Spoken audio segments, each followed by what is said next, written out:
sini saya akan mengimbaskan pelatihan yang sudah saya ikuti mengenai AKM atau asesmen kompetensi minimum kepada Bapak dan Ibu sekalian. Ya, jadi ada yang melatar belakangi mengapa kebijakan asesmen nasional itu keluar. Jadi sebelumnya kita perlu mengetahui bahwa asesmen nasional ini kan terbagi atas 3. Salah satunya ada AKM, survei karakter, dan survei lingkungan belajar. Nah, apa yang melatar belakangi kebijakan asesmen nasional itu? Di sini ada hasil PISA.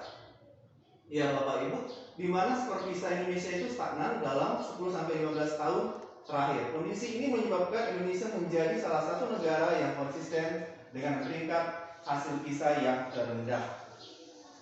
Lalu, menanggapi kondisi tersebut, maka reformasi asesmen diperlukan guna mendorong peningkatan kualitas pembelajaran. Pemetaan mutu pendidikan secara menyeluruh dibutuhkan. Untuk itu, pada tahun 2021 ini, asesmen nasional akan resmi diterapkan oleh Kementerian Pendidikan dan Kebudayaan dan ujian nasional sudah tidak lagi diberlakukan. Kebijakan ini ditetapkan berdasarkan hasil koordinasi Kementerian Pendidikan dan Kebudayaan dengan sejumlah dinas dan lembaga terkait. Dalam hal ini, asesmen nasional diterapkan untuk mengevaluasi kinerja dan mutu sistem pendidikan yang nantinya hasil asesmen nasional tidak memiliki konsekuensi apapun pada pencapaian proses belajar siswa, namun memberikan umpan balik untuk tindak lanjut pembelajaran dan kompetensi siswa. Jadi, asesmen nasional ini merupakan potret bagaimana mutu pendidikan di suatu institusi pendidikan yang akan dinilai. Apa pentingnya asesmen nasional ini? Ya, jadi keberhasilan sistem pendidikan lebih difokuskan pada pencapaian kompetensi siswa yang meliputi pengetahuan. Jadi keterampilan dan sikap terlebih pada era transformasi pendidikan abad 21. Pada abad ke-21 ini, siswa memiliki kecakapan belajar dan berinovasi, kecakapan menggunakan teknologi informasi, kecakapan hidup untuk bekerja dan berkontribusi pada masyarakat. Nah, inilah Bapak dan Ibu sekalian kecakapan hidup abad 21, kecakapan belajar dan berinovasi, kecakapan menggunakan teknologi informasi, kecakapan hidup untuk bekerja dan berkontribusi pada masyarakat. Ya, jadi asesmen nasional sebagai alat ukur untuk mengetahui ketercapaian kompetensi yang harus dikuasai siswa. Asesmen nasional tidak hanya memotret hasil belajar kognitif siswa sebagaimana yang terjadi dalam ujian nasional, namun juga memotret hasil belajar sosial emosional, termasuklah di dalamnya sikap, nilai, keyakinan, serta perilaku yang dapat memprediksi tindakan dan kinerja siswa di berbagai konteks yang relevan. Ya, jadi Bapak dan Ibu sekalian, kecakapan abad 21 ini berkaitan dengan profil pelajar Pancasila. Apa itu karakter pelajar Pancasila yang dicapai oleh siswa? Yang pertama ada beriman, berkebinekaan global, mandiri, bermoralis, kreatif, dan gotong royong. Nah, inilah Bapak dan Ibu profil pelajar Pancasila tersebut. Nah, bisa kita lihat bersama-sama. Jadi untuk itu penting bagi guru dan siswa untuk mengadopsi proses pembelajaran yang berfokus pada pengembangan kompetensi. Pencapaian kompetensi siswa dapat diukur dari pemahaman konsep dan keterampilan menerapkan konsep dalam berbagai konteks. Ya, inilah keterkaitan asesmen nasional dengan kecakapan abad 21 dan profil pelajar Pancasila. Dan inilah bagiannya Bapak dan Ibu sekalian. Kompetensi siswa, ya kecakapan abad 21, profil Pancasila terukur melalui asesmen nasional. Nanti di asesmen nasional ini ada 3 hal yang akan dilihat Bapak dan Ibu. Ada AKM, survei karakter, dan survei lingkungan belajar. Jadi kita sekarang fokus kepada AKM-nya, asesmen kompetensi minimal. Ya, nah di sini ada orientasi guru belajar seri asesmen kompetensi minimum yang sudah saya ikuti melalui pelatihan daring yang diselenggarakan oleh Kemendikbud. Jadi di sini ada 3 tahapan yang harus kita kerjakan. Ada orientasi dan bintek serta pengimbasan. Program ini tujuannya apa Bapak dan Ibu? Ya, berkembangnya miskonsepsi tentang asesmen nasional, adanya malpraktik pembelajaran dalam melakukan persiapan menghadapi asesmen nasional. Lalu yang ketiga, guru belum mengetahui cara membaca hasil asesmen nasional dan guru belum memahami bagaimana menindaklanjuti hasil asesmen nasional. Inilah perlu dan pentingnya pembahasan tersebut kepada Bapak dan Ibu sekalian. Ya, jadi BIMTEK itu nantinya disusun dan memadukan tahapan dan pendekatan modular yang memfasilitasi peserta melalui personalisasi pembelajaran. Selain itu, program itu dapat mendorong siswa guru untuk saling belajar dengan guru yang lain dalam hal berbagi praktik baik pembelajaran. Ya, jadi di sini ada tujuan dan manfaatnya, tujuan dan manfaat asesmen nasional. Ya, Bapak dan Ibu, bisa kita lihat bersama-sama.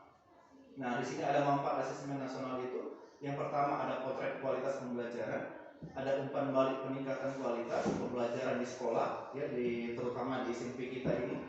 Lalu dasar untuk penyusunan program peningkatan kualitas pembelajaran sekolah. Nah, inilah salah satu manfaat asesmen nasional yang di dalamnya tadi ada asesmen kompetisi minimum. Ya, lalu inilah ada kaitan dengan infografis tersebut, ya, ini jangka panjangnya seperti apa. Menuntut guru dan sekolah untuk memperbaiki kualitas pengajarannya guna menciptakan siswa yang lebih kompeten. Inilah yang nantinya akan diharapkan kepada kita, adanya guru memperbaiki kualitas pengajarannya. Jadi yang selama ini kita mengajarnya secara konvensional, nah jadi di sini kita dituntut bagaimana kita belajarnya sesuai dengan kecakapan abad 21. Nah, ini ada perbandingan antara asesmen nasional dengan ujian nasional. Bisa kita lihat bersama-sama Bapak dan Ibu. Nah, lalu peserta pelaksanaan asesmen nasional. Ini peserta, kriteria pesertanya itu seluruh satuan pendidikan, tidak semua murid, pemilihan sampai secara acak diambil dari kelas 5, 8, dan 11. Jadi setiap peserta mengerjakan tes literasi membaca, tes literasi numerasi, survei karakter, dan survei lingkungan belajar. Ya, mengapa asesmen nasional hanya diikuti oleh sebagian siswa? Jadi hal ini terkait dengan tujuan dan fungsi asesmen nasional. Nah, ini bisa kita lihat bersama-sama dari tayangan berikut yang sudah dipresentasikan di depan. Yang mengapa sampelnya hanya kelas 5, 8, dan 11? Nah, jadi itu diharapkan menjadi dasar dilakukannya perbaikan pembelajaran. Jadi ketika mereka nanti mengikuti AKM, berarti ke depannya ya mereka akan dituntut bagaimana belajar yang baik. Ya, jadi perlu diketahui selain peserta didik, asesmen nasional juga diikuti oleh semua guru dan kepala sekolah di setiap satuan pendidikan. Jadi kita juga nanti akan mengikuti yang namanya asesmen nasional tersebut. Ya, sementara asesmen kompetensi minimum untuk pendidikan kesetaraan berfungsi sebagai ujian kesetaraan. Nah, lalu apa yang kita lakukan, Bapak dan Ibu sekalian? Yang kita lakukan adalah kita sebagai guru perlu merubah paradigma berpikir tentang bagaimana metode mengajar yang baik sesuai kecakapan abad 21. Ya, perubahan paradigma berpikir ini nantinya diharapkan kepada perubahan cara mengajar kita yang lebih up to date, istilahnya sesuai dengan kemajuan zaman.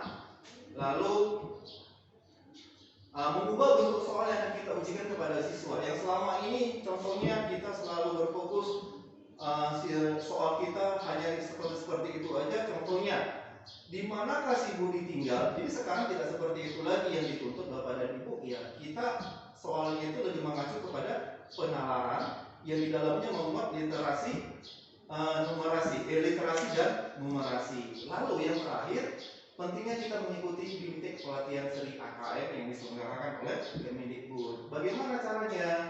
Ya, di sini saya mencoba kita langsung login.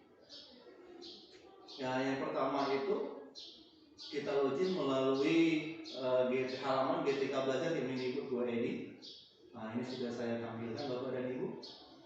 Ya, kita klik salah satu, lalu kita masuk ke portal layanannya. Lalu kita pilih nanti ini seri belajarnya di seri guru belajar. Lalu setelah itu kita kliklah asesmen kompetensi minimum. Seperti itulah Bapak dan Ibu tahapannya untuk mengikuti pelatihan daring atau BIMTEK dari Kemendikbud seri AKM. Saya rasa itu saja Bapak dan Ibu. Selamat mencoba. Mudah-mudahan kita bisa mengikutinya dengan baik. Sekian dan terima kasih. Assalamualaikum. Aduh,